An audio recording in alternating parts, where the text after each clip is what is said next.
I'm Yossi, as CEO and founder of LEM Surgical. I'm Christopher Prentice, Chief Commercial Officer, LEM Surgical. We founded the company 4 years ago in Bern, Switzerland. It started when I partnered with few Swiss professors and medtech experts, and we decided to found a company in Switzerland where we wanted to completely reinvent the field of surgical robotics for hard tissue. Chris and I were in robotics for many years, almost 20 years, and we pretty much pioneered with a company called Mazor Robotics, the first commercial robot for spine surgery. It was very successful, and then it was sold to Medtronic in 2018. But we both knew that it's not the end of the story. It was just the beginning, and LEM was founded in order to bring the next generation, much more smarter and much more capable robotic system. Yeah, so in hard tissue surgery, which is bones, joints, spine, you have a lot of difficulties. So for the surgeon itself, there's arduous labor in it. They have to do a lot of bad ergonomics a lot of times in the current surgeries to themselves. So they're actually degrading their own quality of life in order to give good patient care. And secondly, there's a lot of cognitive load. Like if you're doing good orthopedics, you have to do a lot of calculations, even in your mind, of the 3D spatial orientation of what's going on, figuring out. And in certain cases, it's in a spine case or a trauma case, there's floating bone. It's very difficult to do. So there's a lot of different imaging modalities that are put into these surgeries that the surgeon then has to incorporate that data as well. So the problem is how do you advance upon that, help the surgeon do more precise care so the patient gets a better result? Well, that's where, we believe robotics helps with the application of AI. So AI helps with the cognitive load in the case, and the robot itself helps with the actual physical arduous nature of it. So that we can have surgeons last longer. I mean, they can have a much better career, and provide much better care to the patients. And the patients then get a much more precise procedure, a more standardized, optimized procedure, no matter where they go. When we did this 20 years ago, from technological perspective, it was a different ballgame. Only the challenge to build a robotic arm was significant. The software, everything was new. And today, it's not that it's easy today, but many things happen. We reached, from technological perspective, and we reached an inflection point that the technology is there, it's mature enough, and of course, software, AI, it's also there. So again, we reached an inflection point that you can bring something which is very powerful, um, and this is where the world is going. What's happening in other fields, it sounds not related to healthcare, but it is in a way, where we go towards humanoids, very smart humanoids that has full understanding of the environment, smart robots that can interact with the environment, understand what's going on, analyze it, and react accordingly. Naturally, with regulation, healthcare cannot be the spearhead here, but it's going. We're going there, and in LEM, we want to lead this process. Well, basically, it's a mobile system, and this was the important things for us, to have a mobile system that one cart hosts all the elements, can go through any door, in any OR, work with any surgical table. So basically, you push the cart below the table, and one press of a button, and the whole system is deployed. It's a multi-arm system, 3 robotic arms, that is deployed from both sides of the patient. And then in the process, we needed to reinvent many areas, not only the robotics, the imaging, the navigation, the surgical tools, the power tools.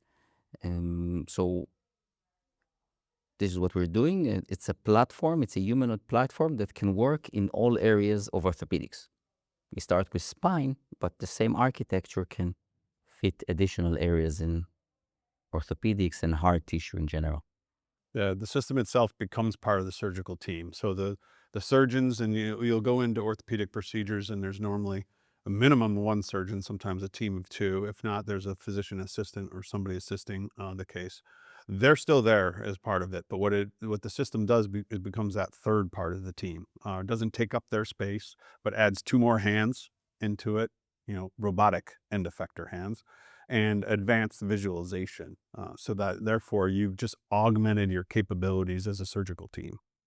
Where we're going to this era of, um, when we with AI, when we analyze a large amount of data, we cannot just transfer it to the user, to the surgical staff, just over flooding them with a lot of information. This is a very important part that robotics can do, mitigating this part, collecting the data and executing things, and not just overloading the staff with more and more information.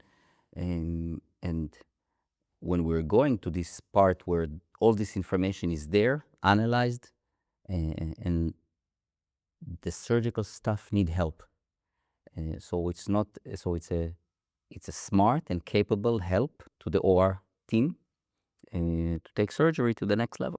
The DIMS system actually assists in what the surgeons are currently doing from a standard of care. We're not adding technology that changes what the actual task is. We're enhancing their ability to perform the task and to do it in a standardized, optimized way, and continuing their ability to do it over years and years.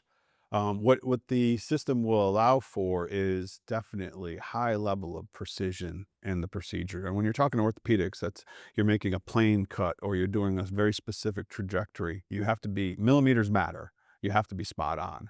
So that's what the system brings to the table.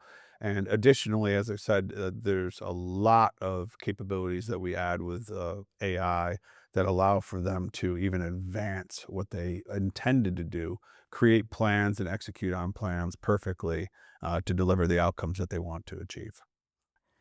There's a similarity to what happens outside the operation room, of course, is that if we generalize, there was robotic 1.0, where we build machines to do one task. The dishwasher in the house is a certain kind of robot that can do one task very well. The vacuum cleaner is one robot that can do one task, but it's not sustainable. If you want, at the end of the day, you want to add more and more automation to your household, you cannot just build one machine to do one task. So you build some kind of humanoid that will go, and the same robot and it will happen in the coming years, the same robot that you buy will take the dishes from the table, will clean the dishes, will lawn them on, etc. In a certain way, similar things happen in the OR along the years, along the last 2 decades, maybe more. Companies like us in the past, we've built robots to do one task. The optimized robot for spine, the optimized robot for brain, soft tissue, etc. And it's not now, when robotics is there, it's not sustainable. How many robots a hospital can keep? So again, the same thing, robotics 2.0, it's more capable robots that can do multiple tasks. There will never be, or it's unlikely there will be one that will do all, but for sure one that will need to do much more than one task. And this is where we're going. The worldwide orthopedic market is estimated to be about 60 billion per year and growing. So let's just take the American market. There's over 1 million spine surgeries. There's over 1 million joint procedures, hundreds of thousands of shoulder, and then millions of trauma cases. So it is a large addressable population of those, and only growing. And this is worldwide.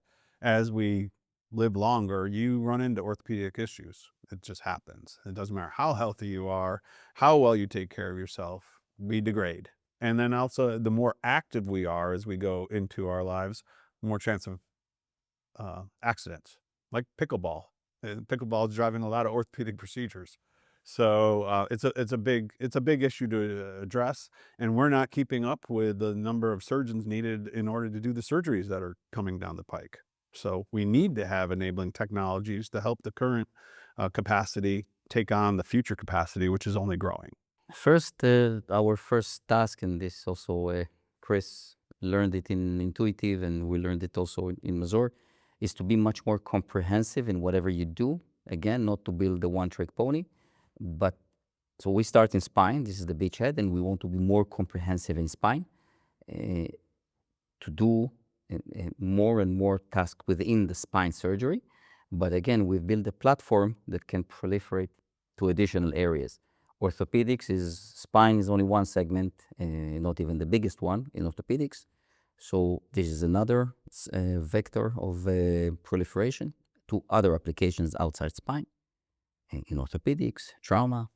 We're FDA pending, and we're planning to do first 2 sales agreements and 2 first installations this year, and then keep it what is called limited release.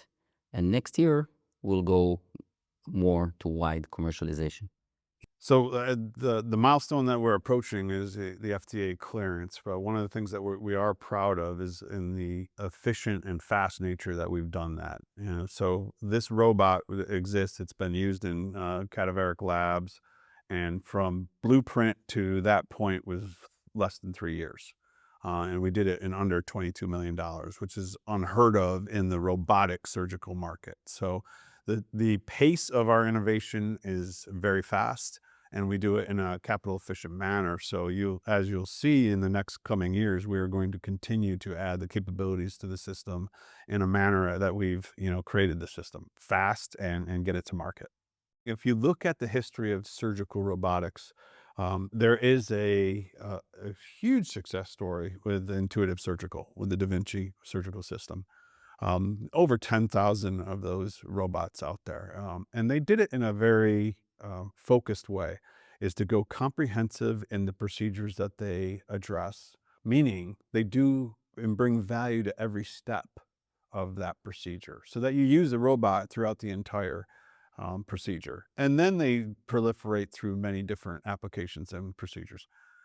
Compare and contrast that to the hard tissue market to date.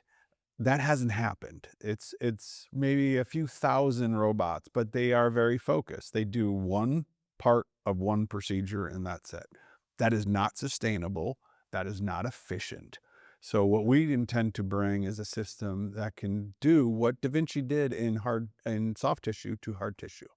And bring it. And you have to have the right architecture, and you have to have the right intent when you create the system. So that's what we've done, is to create the architecture, and we have the intent to bring value to each step of the procedure, which will allow us to start in spine, move to joint, move to trauma, and also do foot and ankle, small bone extremity. So these are the type of procedures that need precision, that need help, that we'll be able to address.